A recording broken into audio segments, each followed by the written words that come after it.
Chris. Hope you're doing well, and welcome to Popcorn Finance, the show where we discuss finance and about the time it takes to make a bag of popcorn. I appreciate you coming back and joining me for another episode.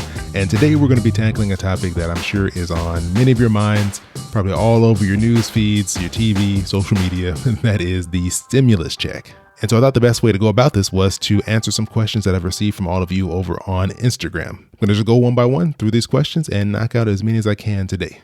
All right, question number one comes from Bobby, and her question was, is a check really coming, or is it quote unquote fake news? And Bobby, I can tell you this is a very real check.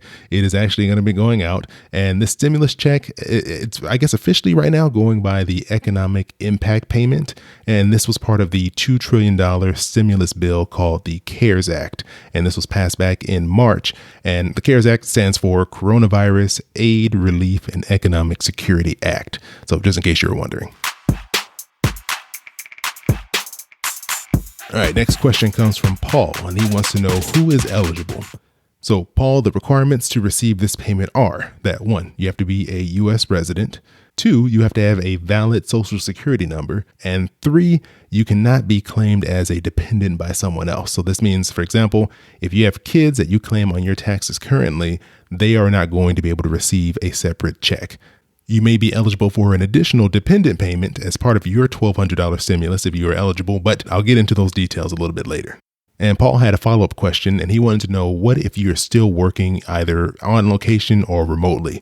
And yes, you are still eligible for this payment. This isn't limited to someone just because you've lost your job. This is available to anyone that meets the criteria that I mentioned before. The one thing that could affect your payment if you met all the criteria I mentioned above is your income, because there is an income limit and it is based off of your adjusted gross income, which is different from the gross income that you see on your check stubs.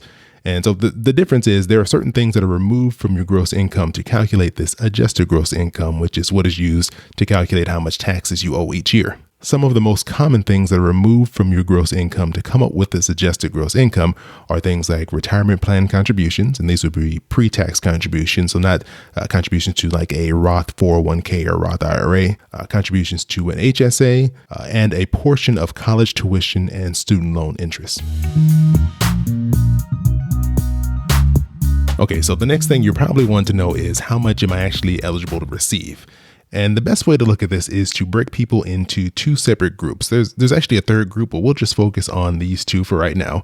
And that is someone filing as an individual, meaning you're filing your tax return by yourself, or someone married filing together with someone else. If you file your taxes as an individual, you are eligible to receive $1,200 if you have an adjusted gross income of no more than $75,000. So remember, adjusted gross income is different from gross income. So this means that you could have, for example, a gross income of $85,000, but you're putting $10,000 into a pre-tax retirement account, and this would bring your adjusted gross income down to $75,000, making you eligible for the full $1,200. If you're married and filing together with someone else, you're eligible for up to $2,400. And so this is basically double the individual amount. And you'll receive this full $2,400 amount as long as your adjusted gross income is no more than $150,000. And so the one thing to note is even if your adjusted gross income is above those limits that I just mentioned, you're not just going to get zero. There's a gradual phase out of the full payment. So for every $100 that your adjusted gross income is over the limits I mentioned, they will reduce your payment by $5.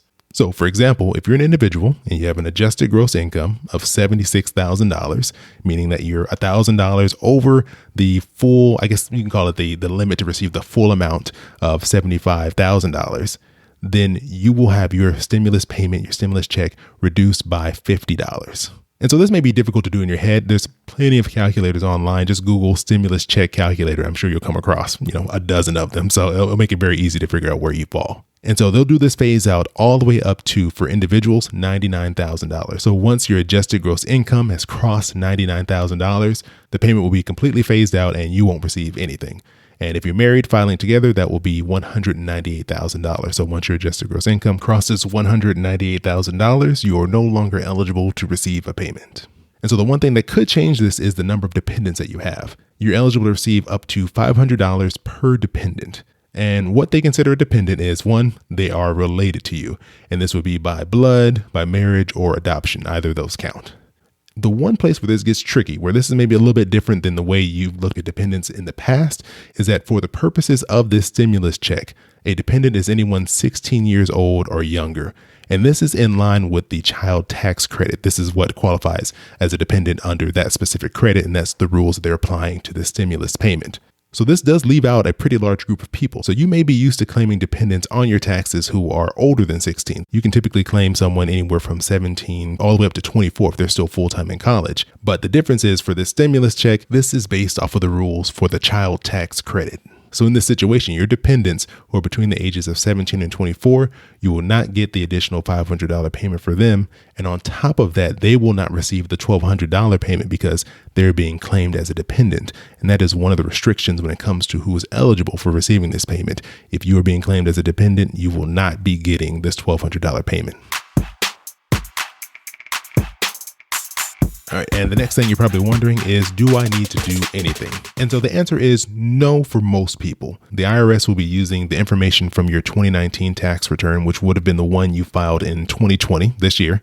But if you have not filed your taxes yet because they have pushed the deadline out, they'll just use the information on your 2018 tax return. And if you provided your bank account information when you filed your taxes, the IRS will be able to use that information to send your stimulus payment via direct deposit. But if you did not provide that information, they will be mailing you a physical check. All right, and the last question I'll answer is, when are they going out? And this was a pretty popular question. I got this one from Amadou and Selene. The first checks have actually already started to go out, so you may be one of the fortunate people who received one over the weekend.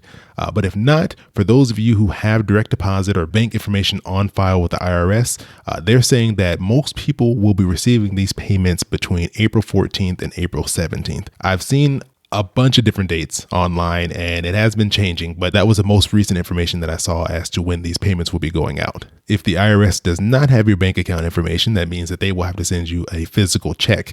And from what I've seen, they're expecting those payments to begin being mailed out on April 24th. And they're going to be starting with the lowest income earners first. And so that's people bringing in less than $10,000. And from what I've seen, this process could take months. There's estimates out there saying that the highest income earners, if they're getting a physical paper check, may not see those payments until September. So if you're one of those people who has not provided the IRS with your bank account information through filing your 2019 or 2018 taxes, you may be worried. You may be like, I don't want to wait till September to get my stimulus payment. IRS will be launching a new tool called Get My Payment that they're expecting to launch around April 17th. And this will be a site where you can provide your bank account information to the IRS so that way they can get the payment to you faster, electronically, right into your bank account. No waiting for something to come into the mail and having to go to the bank, none of that stuff. So hopefully that will be coming out soon to make this process much easier for a lot of you out there who are waiting for this payment. So I think I've covered enough information for one episode. Don't worry, I'll be coming back later this week to answer more of your questions, including what will I have to do if I haven't filed a tax return in the past couple of years? Will I have to pay this money back? Quick answer, no, you do not. But I'll go into more detail in the next episode. And then also how this could impact your taxes next year. So after listening to this, if you have any questions for me, if there's something that I didn't mention that you want some information on, or you want me to expand on a topic that I've already discussed in this episode, or on the topics that are going to be coming up in the episodes later this week, send me an email to questions@popcornfinance.com or reach out to me on social media. Best place is Instagram @popcornfinancepodcast. You can send me a DM over there. Just say hi, send me your question. I'll go through and get that prepped if I haven't already got it ready for the next episode, or over on Facebook or Twitter, just look for Popcorn Finance. So as always, I appreciate all of you joining me here for another bag of popcorn. I hope you're all safe, healthy, and have an amazing rest of your week. And I'll talk to you soon.